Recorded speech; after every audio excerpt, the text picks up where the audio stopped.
अक्सर आपने लोगों को कहते हुए सुना होगा कि भगवान हमारा साथ नहीं दे रहा, लेकिन क्या आप जानते हैं कि ऐसा क्यों होता है? भगवान साथ क्यों नहीं देते हैं? जबकि कई लोगों को आपने यह भी कहते सुना होगा कि ईश्वर मेरे साथ हैं।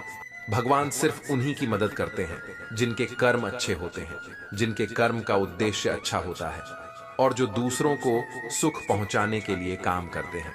दोस्तों, धन्ना जी का जन्म एक सामान्य किसान परिवार में हुआ था। इनके पिताजी खेती करते थे और गायों का पालन किया करते थे। एक दिन धन्ना जी के परिवार के कुलगुरु, जिनका नाम था पंडित त्रिलोचन, वे तीर्थ यात्रा करके लौटे थे और कुछ दिनों के लिए धन्ना जी के घर पर रुक गए। पंडित त्रिलोचन जी शालिग्राम भगवान की सेवा किया करते थे। वो बड़े भाव से भगवान शालिग्राम की सेवा करते थे। उनको पुष्प चढ़ाते, उन्हें भोग लगाते और भगवान को भोग लगाने के बाद ही वह भोजन ग्रहण करते थे। बालक धन्ना पंडित जी को यह सब करते हुए देखता था। उसे भगवान की सेवा बड़ी अच्छी लगती थी। जब पंडित जी भगवान की सेवा करते तो धन्ना को बड़ा ही सुकून मिलने लगता। कुछ दिनों के बाद जब पंडित जी जाने लगे, तब बालक धन्ना पंडित जी से शालिग्राम भगवान के लिए जिद करने लगा। कहने लगा कि मुझे ठाकुर जी चाहिए, परंतु पंडित जी अपने ठाकुर जी छोटे से बालक को कैसे दे सकते थे? धन्ना जी को उनके माता पिता ने बहुत समझाया, परंतु धन्ना जी नहीं माने। अंत में लोगों ने पंडित जी से कहा कि यह तो बालक है, इसे शालिग्राम जैसा कुछ और देकर के बहला फुसला दो। अगले दिन पंडित जी नदी में स्नान करने गए। वहां से वह एक गोल मटोल थोड़ा बड़ा सा काले रंग का पत्थर ले आए। वह धन्ना जी के पास आकर बोले, मैं तुम्हें अपने ठाकुर जी को दे दूंगा, लेकिन मेरे पास दो ठाकुर जी हैं, बड़े ठाकुर जी और छोटे ठाकुर जी। तुम्हें कौन से ठाकुर जी चाहिए? धन्ना जी ने झट से जवाब दिया, मुझे तो बड़े ठाकुर जी चाहिए। पंडित जी भी यही चाहते थे। तब पंडित जी ने धन्ना जी को वह बड़ा काला पत्थर बड़े ठाकुर जी बताकर दे दिया। अब ठाकुर जी को पाकर धन्ना जी बहुत प्रसन्न हो गए, बड़े खुश हो गए।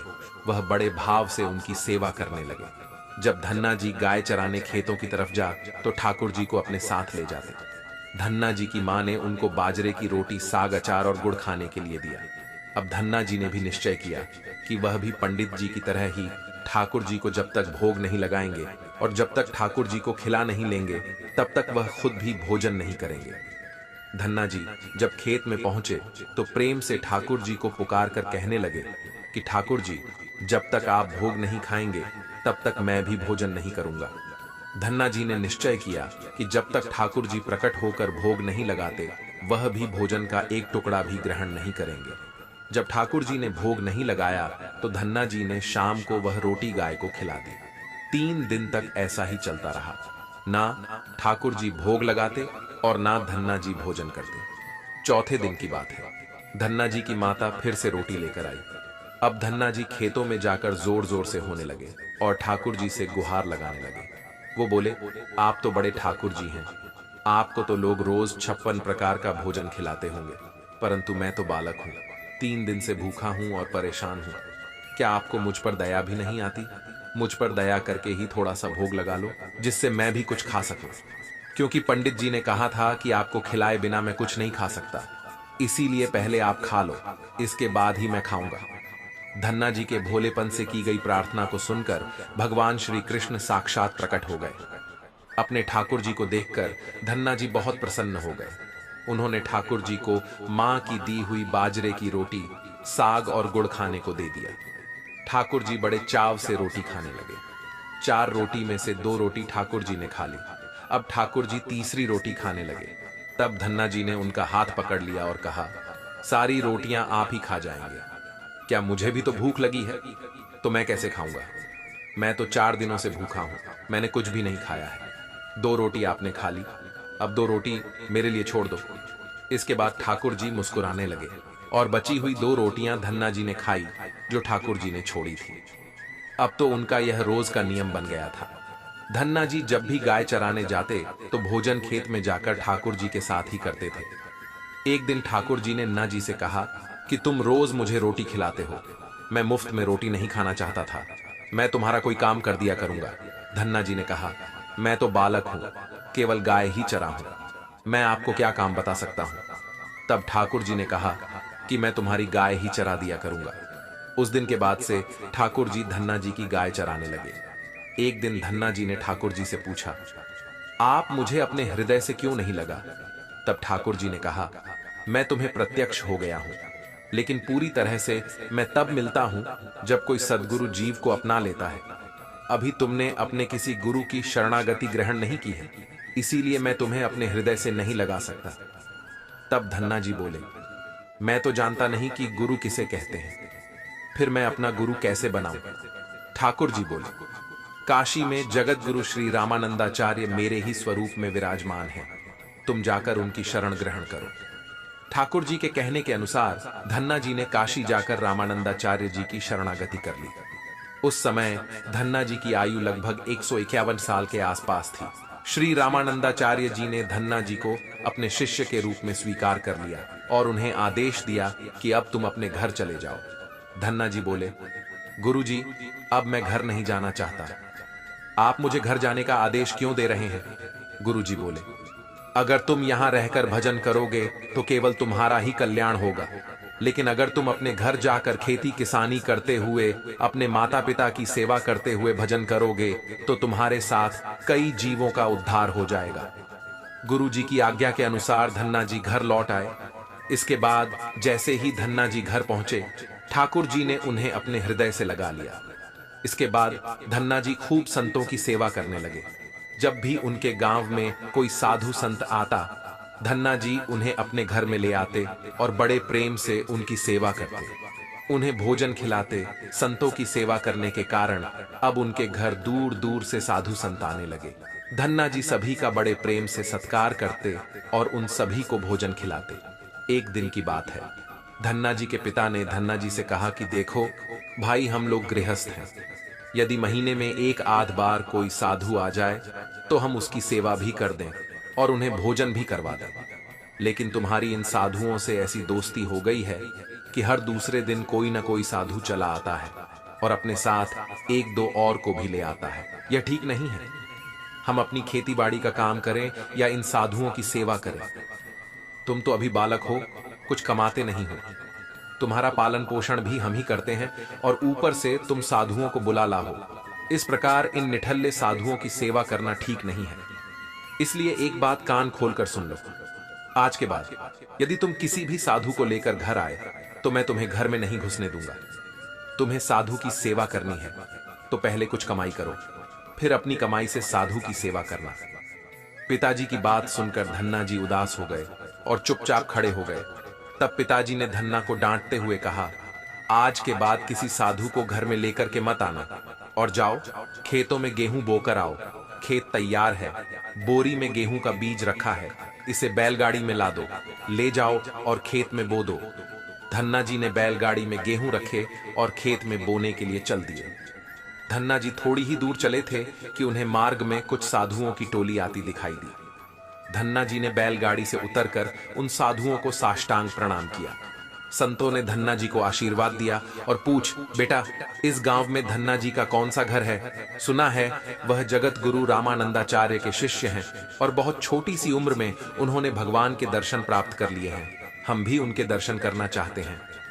यह सुनकर धन्ना जी संकोच में पड़ गए और वह हाथ जोड़कर बड़ी विनम्रता से बोले, महाराज मुझे ही लोग धन्ना भगत कहते हैं। संत बोले, भगवान ने बड़ी कृपा की, हम जिनसे मिलने आए थे वह यहीं मिल गए। निश्चित ही आप ऐसे ही भक्त हैं जैसा आपके विषय में सुना था। कितनी विनम्रता है। आप में चलिए, आपके घर चलते हैं, वहीं बैठकर आपसे चर्चा करेंगे और ढेर सारी बातें करेंगे। धन्ना जी ने सोचा, अभी पिताजी ने साधुओं को घर लाने से माना किया है।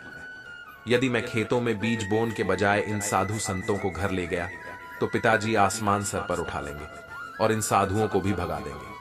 तब धन्ना जी कुछ विचार करके बोले, महाराज अभी घर में कोई नहीं है, मैं भी खेतों की तरफ जा रहा हूं, आप भी मेरे साथ वहीं चलिए। संत बोले, ठीक है, हमें तो आपसे मिलना था और आप जहां भी ले चले हम वहीं चलेंगे। फिर धन्ना जी उन सभी को खेत पर लेकर चले गए। खेत में एक पेड़ के नीचे बने हुए चबूतरे पर साधुओं को बैठाकर बोले, महाराज आप यहीं पर कुछ देर तक विश्राम कीजिए, तब तक मैं आपके लिए भोजन पानी की व्यवस्था करता हूं। इतना कहकर धन्ना जी वहां से बैलगाड़ी लेकर के चले गए। बैलगाड़ी लेकर धन्ना जी सीधे बनिए की दुकान पर पहुंचे। वहां पर उन्होंने बैलगाड़ी में जो भी बीज गेहूं खेत में बोने के लिए रखे था उसे बनिए को बेच दिया और उसी से दाल चावल और जो भी खाना बनाने वाला सामान था सब खरीद लिया। सामान लेकर धन्ना जी खेत पहुंचे। वहां पर संतों के साथ मिलकर बहुत बढ़िया दाल चावल और प्रसाद बनाया। भगवान को भोग लगाने के बाद बड़े प्रेम से संत और धन्ना जी ने बैठकर भोजन किया। इसी बीच भगवान की चर्चा भी होती रही। संतों को भोजन करवाने के बाद बड़े प्रेम से धन्ना जी ने उनको विदा कर दिया। संतों के जाने के बाद धन्ना जी सोचने लगे कि बीज वाले गेहूं को तो बेचकर मैंने संतों को भोजन करा दिया, अब खेत में क्या बोया जाए। अगर पिताजी बीज मांगेंगे तो मैं कहां से बीज लाकर दूंगा, और यदि खेत में कुछ पैदा नहीं हुआ तो मैं पिताजी को क्या जवाब दूंगा। यही सोचकर धन्ना जी ने बोरी में रेत भरी और आसपास के लोगों को दिखाने के लिए रेत को खेत में बोने लगे। सुबह से शाम तक सारी बोरियां जो रेत की बनाई थीं, धन्ना जी ने वो रेत खेतों में छिड़क दी। आसपास के किसान देख रहे थे कि धन्ना जी खेतों में गेहूं बो रहे हैं, वो तो खेतों में रेत बो रहे थे। खेत बोन के बाद धन्ना जी बड़े प्रसन्न मन से घर की ओर चल दिए। वो सोचने लगे, खेत में तो कुछ उगना नहीं है तो देखभाल भी नहीं करनी पड़ेगी। धन्ना जी जब घर पहुंचे तो पिताजी ने पूछा कि खेत बो आए। धन्ना जी बोले कि पिताजी मैं खेत बो आया हूं। कुछ दिन बीते, धन्ना जी के पिताजी और गांव के कुछ बड़े बूढ़े लोग धन्ना जी के पास आए और बोले कि तुमने कैसा खेत बोया है, ऐसी फसल तो हमने अपने जीवन में आज तक नहीं देखी। ऐसा लगता है जैसे गेहूं का एक एक दाना नाप नाप कर समान दूरी पर बोया गया है और सारे ही दाने उगाए हैं। इतनी सुंदर फसल तो हमने आज तक नहीं देखी, यह सब तुमने कैसे किया। धन्ना जी सोचने लगे कि सब उनको ताने मार रहे हैं, खेत में कुछ उगा नहीं होगा इसीलिए ऐसी बातें कर रहे हैं। तब धन्ना जी ने आश्चर्यचकित होकर स्वयं खेत पर जाकर देखा तो बड़े ही आश्चर्यचकित हो गए। उन्होंने देखा कि जिस खेत में उन्होंने रेत बोई थी वहां पर फसल उगाई है और एक सुंदर फसल उन्होंने भी कभी नहीं देखी थी। फसल को देखकर धन्ना जी को भगवान की कृपा का एहसास हुआ और उनकी आंखों से आंसू निकाल आए। धन्ना जी जोर जोर से रोने लगे। जब धन्ना जी के पिता और अन्य गांव वालों ने रोने का कारण पूछा तब धन्ना ने रोते हुए सारी घटना कह सुनाई। धन्ना जी बोले, पिताजी जब आपने संतों को घर लाने के लिए मना किया था और खेत बोने के लिए गेहूं दिया था, उसी दिन मुझे मार्ग में कुछ संत मिले थे। मैं उन संतों को अपने घर नहीं लाया और खेत पर ही ठहरा कर जो गेहूं मैंने बीज बोने के लिए लिए थे वह सब बनिए की दुकान पर बेचकर संतों को भोजन करवा दिया। इसके बाद मैंने लोगों को दिखाने के लिए खेत में रेत को बो दिया। फिर यह फसल कैसे हो गई ये मुझे नहीं मालूम। धन्ना जी की बात सुनकर उनके पिताजी की आंखों में आंसू आ गए और वह बोले, मेरा धन्य भाग्य जो मेरे घर में ऐसे पुत्र ने जन्म लिया। आज के बाद हम तुम्हें रोकेंगे नहीं, खूब साधु को बुलाओ, संतों की सेवा करो, हम तुम्हें अब कभी मना नहीं करेंगे। आज से मैं भी भगवान की भक्ति किया करूंगा और तुम्हारे साथ संतों की सेवा करूंगा। इसके बाद धन्ना जी और उनके परिवार वाले खूब संतों की सेवा करने लगे। कुछ समय बाद धन्ना जी की उगाई हुई फसल को काटने का समय आ गया। उस समय उतने ही आकार की खेती से 50 गुना ज्यादा गेहूं निकला। यह गेहूं इतना ज्यादा था कि उसे रखने तक की जगह नहीं बची थी। गांव के सभी लोग धन्ना जी की फसल देखकर आश्चर्यचकित हो गए। अब धन्ना जी और उनका परिवार अपनी क्षमता के अनुसार खूब संत की सेवा और भगवान की भक्ति करने लगे। उनके घर हमेशा साधु संतों की भीड़ लगी रहती था। अब धन्ना जी जब भी खेतों में फसल बोते हर बार ऐसे ही फसल होने लगी। अब धन्ना जी अपने गांव के बड़े किसान बन गए। गांव के सभी लोग धन्ना जी को चमत्कारी संत मानने लगे और उनके खेतों की मिट्टी को भी चमत्कारी मानने लगे। अब जिन लोगों के खेतों में पर्याप्त फसल नहीं होती तो वह लोग धन्ना जी के खेतों की मिट्टी ले जाकर अपने खेतों में छिड़क लेते, जिससे उनकी फसल भी अच्छी होने लगी। चारों तरफ धन्ना जी की जय जयकार होने लगी। एक बार भगवान ने धन्ना जी की परीक्षा लेनी चाहिए। धन्ना जी के गांव में अकाल पड़ गया। धन्ना जी बड़े किसान थे, उनके पास बहुत खेती थी और अन्न के भंडार भरे थे। अकाल के कारण उनके गांव और आसपास के क्षेत्र के ब्राह्मण, संत, गरीब और जरूरतमंद लोग धन्ना जी के पास मदद की उम्मीद से आने लगे। धन्ना जी भी उन्हें दोनों हाथों से भंडार लुटाने लगे। कभी कोई जरूरतमंद उनके घर से खाली हाथ नहीं लौटता। धीरे धीरे धन्ना जी का अन्न भंडार समाप्त होने लगा, परंतु धन्ना जी ने निश्चय किया कि जब तक उनका सामर्थ्य है वह किसी भी जरूरतमंद को नहीं करेंगे और सब कुछ बेचकर लोगों की मदद करेंगे। धन्ना जी की संत सेवा से प्रसन्न एक दिन उनके पास संत के भेष में स्वयं ठाकुर जी आ गए। उन्होंने धन्ना जी को तुम्बाक मंडल बना करके दिया और कुछ लौकी के बीज दिए और कहा कि धन्ना जी, इन बीजों को अपने खेत में बो दो और जब इनकी फसल पक जाए तो उनसे जो भी प्राप्त हो उसे लोगों की सेवा में खर्च कर देना। धन्ना जी ने ऐसा ही किया। संत की आज्ञा से उन्होंने तुम्बा के बीज खेतों में बो दिए। गांव के लोग कहने लगे, लगता है धन्ना जी पागल हो गए हैं, ऐसे भीषण अकाल में फसल बो रहे हैं और वह भी तुम्बा की। यह तो केवल कमंडल बनाने के काम में आता है। ऐसी फसल यदि उग भी गई, पैदा भी हो गई तो उसका क्या फायदा होगा। कुछ दिन बाद तुम्बा की फसल उगाई। सभी लोग आश्चर्य करने लगे कि ऐसे भीषण अकाल में बिना पानी के कोई फसल कैसे उग सकती है। कुछ ही दिनों में धन्ना जी का खेत हरा भरा हो गया। इसी बीच धन्ना जी जरूरतमंदों की सेवा करते रहे। धन्ना जी ने अपना सारा अन्न भंडार सेवादान में लगा दिया। उनके घर में जो भी फसल के बीज रखे थे वह भी सब उन्होंने संतों को भोजन के लिए दान कर दिया। अब उनके पास अपने परिवार के गुजारे के लायक भी अन्न नहीं बचा था। गांव के लोग कहने लगे, बड़ा मूर्ख है जो सारा अन्न लुटा दिया, अपने परिवार के लिए कुछ भी नहीं रखा और इसने फसल में बोया भी तो तुम्बा जिसे कोई खा भी नहीं सकता। धन्ना जी को लोगों की बातों से कोई फर्क नहीं पड़ा। वह तो भगवान का नाम लेते रहते और लोगों की मदद करते रहते थे। एक दिन ऐसा आया जब धन्ना जी के खेतों में लगी फसल पक गई। उनके खेत में बड़े बड़े तुम्बा के फल दिखे रहे थे। धन्ना जी ने सोचा, अब दान करने को तो कुछ है नहीं, अब इन तुम्बा से कमंडल बनाकर संतों को दिया करेंगे। धन्ना जी खेतों में लगे, सभी तुम्बा के फलों को तोड़कर घर ले आए। घर आकर जैसे ही उन्होंने एक तुम्बा को कमंडल बनाने के लिए काटा, उन्होंने देखा कि तुम्बा हीरे मोती, जवाहरात और कीमती रत्नों से भरा हुआ था। तुम्बा को कीमती रत्नों से भरा हुआ देखकर वह आश्चर्यचकित रह गए। उनके पास तो तुम्बा की पूरी फसल थी। उन्होंने देखा सभी तुम्बा फलों में ऐसे ही कीमती रत्न भरे हुए थे। अब उनके पास इतने कीमती रत्न और जवाहरात हो गए जितने किसी राजा के पास भी शायद ना हो। इस चमत्कार को देखने के बाद धन्ना जी को उस संत की याद आई जिन्होंने तुम्बा के बीज दिए थे। उसे संत ने कहा था कि इस फसल से जो भी प्राप्त हो उसे लोगों की सेवा में लगा देना। अब धन्ना जी उस धन से लोगों की सेवा करने लगे। फिर वह दोनों हाथों से लोगों की मदद करने लगे। उस समय वह अकाल कई वर्षों तक चला। उस समय धन्ना जी ने अपने घर में और आसपास कई गांव में लंगर शुरू करवा दिया। आसपास के सैकड़ों गांव के लाखों लोग बरसों तक धन्ना जी के लंगर में तीनों समय का भजन किया करते थे।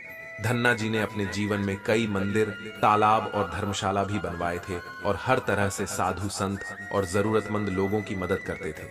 लोग धन्ना जी को धन्ना सेठ कहकर बुलाने लगे। धन्ना जी जैसा धनी आज तक कोई नहीं हुआ।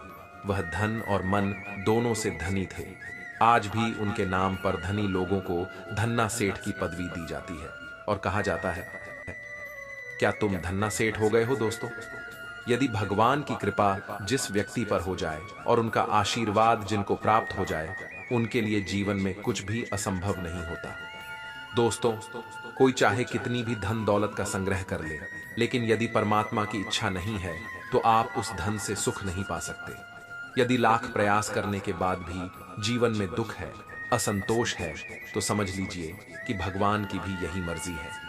हो सकता है भगवान ने आपका थोड़ा सा अहित करके आपको बहुत बड़ा लाभ देने की योजना बनाई हो, लेकिन हम अज्ञानी लोग यही सोचते हैं कि भगवान हमारी कुछ मदद नहीं करता। दोस्तों, यह कहानी खास उन लोगों को जरूर सुननी चाहिए जो भगवान पर विश्वास नहीं करते और भगवान को मानते नहीं। किसी गांव में एक लकड़हारा अपनी पत्नी, बच्चे साथ और मां के साथ रहता था। वो लकड़हारा दिन भर जंगल में लकड़ियां काटता था और उन लकड़ियों को बाजार में ले जाकर बेचता था। उससे जो भी धन मिलता था उसी से अपना और परिवार का खर्च चलाता था। इसके बाद जो भी उसके पास समय शेष बचता था उसमें वह लकड़हारा प्रभु का ध्यान करता था। एक दिन उस लकड़हारे की बेटी का विवाह तय हो जाता है। लकड़हारा सारा दिन लकड़ियों को काटता और शाम होते ही अपने आसन पर बैठकर भगवान के ध्यान में मस्त हो जाता। अक्सर गांव के लोग उस लकड़हारे को देखकर आपस में बातें किया करते थे कि लकड़हारा तो सारा दिन भगवान की भक्ति में लीन रहता है, उसे तो अपनी बेटी के विवाह तक की कोई चिंता नहीं है। पता नहीं यह लकड़हारा बारातियों का स्वागत करेगा भी या नहीं। उसने तो अभी तक दान दहेज का किसी तरह का कोई इंतजाम तक नहीं किया है, जबकि विवाह होने में कुल 3 दिन का समय बाकी है। लकड़हारे की मां को जब पता चला कि उसके बेटे के बारे में लोग इस तरह की बातें कर रहे हैं, तो एक दिन वह रोते हुए उस लकड़हारे के पास पहुंची।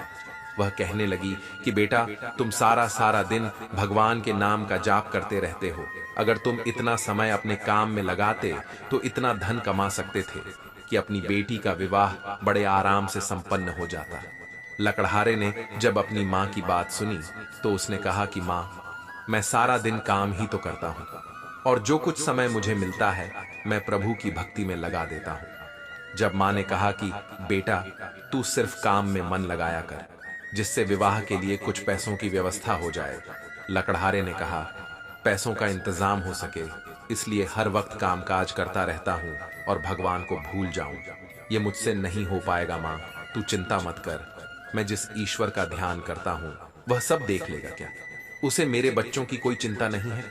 लकड़हारे की बात सुनकर उसकी मां कहने लगी कि बेटा, जब भी मैं तुमसे काम पर ज्यादा ध्यान देने के लिए कहती हूं, तुम हमेशा यही बात कहते हो कि मेरा प्रभु मेरे सारे का करेगा। भला ऐसा होता है क्या? प्रभु खुद किसी के घर में काम करने के लिए आता है? मां ने अपनी बात पर जोर देकर कहा कि बेटी के विवाह को केवल 3 दिन शेष बचे हैं ना, तो घर में एक पैसा है और ना ही बच्चों के पास कोई कपड़े हैं। अब बता, तेरा भगवान ऐसी स्थिति में क्या करेगा? उसी समय मां अपने कमरे में गई और थोड़ी सी कुछ चीजें उसके पास रखी हुई थी। पुरानी धरोहर वह लेकर आई और बोली कि ले, ये कुछ चीजें मैंने तुझसे छुपाकर अपने पास रखी थी ताकि तू किसी साधु संत को सब दान में ना दे दे। अब यह मैं तुम्हें दे रही हूं। यह सोने और चांदी की चीजें ले जाकर बाजार में बेच आओ और उससे जो कुछ भी पैसे मिलेंगे उसे अपने बच्चों के लिए और अपने लिए नए कपड़े बनवा लो। मां की बात सुनकर लकड़हारा मां के द्वारा दी हुई स्तू को लेकर बाजार के लिए निकल जाता है। अभी वह कुछ दूर ही चला था कि रास्ते में उसको एक साधु मिल गया। उसने लकड़हारे से कहा कि मुझे उस लकड़हारे का घर बता दीजिए जो हर आने जाने वाले की सेवा करता है, मैं उससे मिलना चाहता हूं। लकड़हारे ने कहा कि बताइए, आपको चाहिए? उस साधु ने कहा कि मेरे पास कपड़े नहीं हैं, इसलिए मैं चाहता हूं कि मुझे थोड़े से कपड़े मिल जाएं। आप उसका घर बता दीजिए ताकि मैं उसके घर जाकर उससे कपड़े ले आऊं। लकड़हारे ने सोचा, अगर यह साधु मेरे घर गया और कहीं मेरी मां ने इनको कुछ अपशब्द कह दिए तो सब गड़बड़ हो जाएगा। इसीलिए उसने साधु से कहा कि भगवान, आप थोड़ी देर तक यहीं बैठिए, मैं बाजार जाकर आता हूं और आपके लिए वस्त्र लाकर देता हूं। वह लकड़हारा बाजार गया और अपनी मां के द्वारा दी हुई जो भी वस्तुएं थीं उनको बेचकर उससे कपड़े लिए और लाकर के उस संत को दे दिए। लकड़हारे ने साधु को सारे कपड़े तो दे दिए, पर रास्ते में सोचने लगा कि अब मैं घर जाकर अपनी मां को क्या जवाब दूंगा, मेरे पास तो एक भी पैसा नहीं है। लकड़हारे ने विचार किया कि अब वह घर ही नहीं जाएगा और वह जाकर गंगा के किनारे बैठकर भगवान का ध्यान करने लगा। ईश्वर की भक्ति में लीन हो गया। वह भगवान के आगे विनती करने लगा और कहने लगा कि हे प्रभु, मैंने सारी जिंदगी तुम्हारे भरोसे पर ही काटी है और मैंने हमेशा लोगों से कहा है कि भगवान पर भरोसा रखो। जो भगवान पर भरोसा करता है प्रभु उसके सारे काम करता है। पर आज मेरी बेटी का विवाह है, कृपा करके मेरे काम में आप सहायक हो। सुबह का समय था। लकड़हारे की मां बहुत चिंता में डूबी थी। एक तरफ सगे संबंधियों का आना शुरू हो गया था और दूसरी तरफ मां अपने पुत्र का इंतजार कर रही थी। इतने में उसे एक आवाज सुनाई दी, मां, दरवाजा खोलो। खुशी से दौड़ती हुई उसकी मां जब बाहर गई तो देख कि उनका पुत्र लकड़हारा बैलगाड़ी पर विवाह के लिए बहुत सारा सामान लाद कर सामने खड़ा है। उसी को बेचकर लाया हूं, एक रईस व्यक्ति ने जब मुझसे पूछा तो मैंने अपनी बेटी के विवाह के बारे में उसे सब कुछ बता दिया। तब उसने बहुत महंगे दामों में उसे खरीद लिया और उन्हीं पैसों से इसे बच्चों के लिए बहुत से बढ़िया कपड़े मैं खरीद कर लाया हूं। बेटे की बात सुनकर मां हैरान होकर सोचने लगी कि मेरे बेटे के पास बादशाहों वाले कपड़े कहां से आए। जरूर किसी से इसने कर्ज लिया होगा। उन्होंने लकड़हारे से कहा कि हमने सारी जिंदगी लकड़ी का काम किया है, आज तक इतने पैसे नहीं कमाए। सिर्फ इतनी सी वस्तु बेचने से तुम्हें इतने पैसे कैसे मिल गए? मां की बात सुनकर लकड़हारा कहने लगा कि मां, इसमें तू जरा भी शंका मत कर। तूने मुझे जो वस्तुएं दी थीं वह बहुत महंगे दामों में बिकी है, मेरा विश्वास करो। इतना कहकर उस लकड़हारे ने सारा सामान अपने घर पर रख दिया। कुछ समय के बाद जैसे ही बारात आई तो बड़े ही शाही अंदाज से उनका स्वागत किया गया। उन्हें किसी प्रकार की कोई कमी नहीं होने दी गई। पूरा गांव विवाह के अवसर पर उस लकड़हारे के घर में पहुंच गया। और कुछ तो ऐसे लोग भी थे जो सिर्फ उस लकड़हारे की इज्जत उछलते हुए देखना चाहते थे। लेकिन जब सगे संबंधियों और गांव वालों ने शाही शादी देखी तो बड़े हैरान हो गए। आपस में बातें करने लगे कि आज तक हमने कभी ऐसी शादी नहीं देखी जिसमें इतना दान दहेज दिया गया हो और इतनी मिठाइयां और पकवान बने हो। लकड़हारे ने तो कमाल ही कर दिया। इस तरह से सभी लोग उसकी प्रशंसा करने लगे। विवाह के समय जब बारातियों को भोजन परोसा जा रहा था तो उनके झूठे बर्तन वो लकड़हारा खुद उठाने लगा और एक स्थान पर रखते जा रहा था। लकड़हारे को ऐसा करते हुए देखकर उसकी मां ने उसकी बांह पकड़कर कहा कि तुम बेटी के पिता हो, सभी बाराती तुमको देख रहे हैं, इसलिए यह काम छोड़ दो। पर लकड़हारे ने कहा कि मां, आज मेरा मन चाहता है कि मैं कुछ सेवा करूं। तब उसकी मां कहने लगी कि बेटा, तू कैसी बातें कर रहा है? तेरा स्वभाव मुझे कुछ बदला बदला नजर आ रहा है। शाम होने पर गहारे ने अपनी बेटी की विदाई भी की। इस तरह सारे काम से जब फुर्सत हुई वह अपने आसन पर जाकर बैठ गया। तब मां ने आकर के पूछा, बेटा मुझे सच सच बता, इतना सारा खर्चा आखिर तूने कैसे किया? इतनी महंगी पोशाक, इतना बढ़िया भोजन, इतनी शानदार व्यवस्था तूने कैसे की? यह सब देखकर हमारे पड़ोसी और संबंधी सब के सब हैरान रह गए। लकड़हारे ने कहा कि मां, अब मैं बहुत थक चुका हूं, सुबह होते ही मैं आपको सब कुछ बता दूंगा। सारी रात मां यही सोचती रही और चिंतित थी कि उसका बेटा कुछ बदला बदला नजर आ रहा है। पहले तो उसने मुझसे कभी कोई बात नहीं छुपाई और ना ही मैंने उसके पास कभी इतने पैसे देखे, और अचानक से आज मेरा बेटा इतना धनवान कैसे हो गया? इस तरह से सोचते सोचते जब दिन निकला तो मां अपने बेटे के कमरे में गई। वहां अपने बेटे को ना पाकर उसे ढूंढने लगी, पर लकड़हारे का कोई पता नहीं था। जब मां ने सगी संबंधी से अपने बेटे के बारे में पूछा तो वह कहने लगे कि तुम रात को अपने बेटे से बहस तो कर रही थी, हो सकता है कि वह कहीं नाराज हो गया हो और अपने घर से कहीं चला गया हो। मां को याद आया कि उसका बेटा जब नाराज होता है तो गंगा नदी के तट पर चला जाता है। मां दौड़ी दौड़ी गंगा नदी के पास पहुंचती है। वह देखती है कि उसका बेटा चुपचाप सिर झुकाए हुए शांत मुद्रा में बैठा हुआ है। मां ने जोर से हिलाकर कहा कि बेटा, तुमने अपनी बेटी इतना शानदार विवाह किया और अब तू मेरी छोटी सी बात का बुरा मानकर घर से चला आया। आखिर मैं तेरी मां हूं। मेरे मन में अगर कोई दुविधा है तो क्या तुझसे पूछने का भी मुझे कोई अधिकार नहीं है? सभी रिश्तेदार, पड़ोसी और तेरे मित्र तेरी कितनी प्रशंसा कर रहे हैं। वह बातें कर रहे हैं कि उस लकड़हारे की बेटी का विवाह तो देखने योग्य था। सारे गांव में चारों तरफ तेरा ही गुणगान हो रहा है और तू मेरी जरा सी बात का बुरा मानकर यहां आकर बैठ गया है। ऐसी बातें सुनकर वह लकड़हारा हैरान हो गया। वह एकदम से उठ खड़ा हुआ और पूछने लगा कि मां, मैं तो मन ही मन अपने आप को धिक्कार हुआ। 3 दिन से घर नहीं गया, यहीं पर बैठकर ध्यान लगा रहा हूं। मैं नहीं समझ पा रहा हूं कि मेरी बेटी का आखिर विवाह कैसे हो गया। मां भी हैरान होकर के कहने लगी, पुत्र, सारा विवाह तो तुमने खुद अपनी उपस्थिति में किया है। बैलगाड़ी में सारा सामान तू खुद खरीद कर लाया था। अपने हाथों से अपनी बेटी का कन्यादान तूने किया है, तो फिर अब ऐसी अजीब सी बहकी बहकी बातें क्यों कर रहा है? मां ने कहा, बेटा, अगर तू मुझसे नाराज है तो पहले घर चल, वहीं चलकर मैं तुझसे पूरी बात करूंगी। इस तरह लकड़हारा अपनी मां की बात मानकर अपने घर की तरफ चल पड़ा। रास्ते में कुछ लोग उसकी तारीफ कर रहे थे कि ऐसी शादी तो आज तक किसी ने नहीं देखी।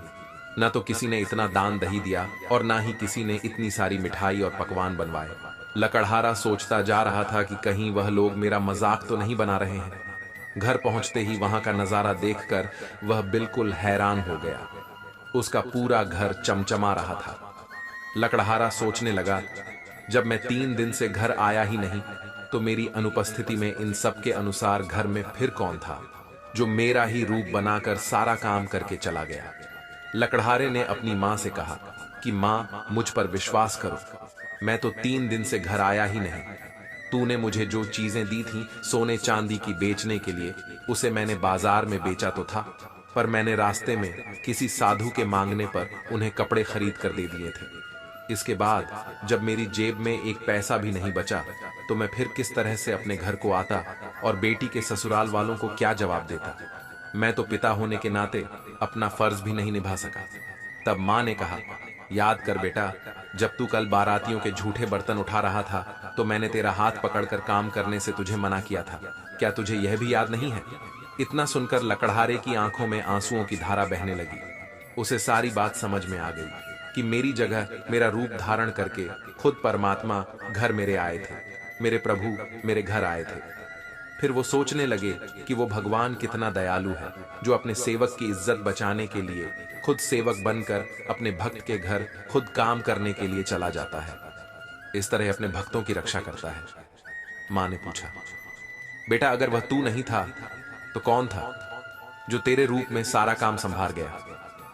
लकड़हारे ने अपनी मां की बात सुनी तो कहने लगा, मां, तू अक्सर मुझसे गुस्सा होकर कहती थी कि इतनी भक्ति करके क्या मिलेगा?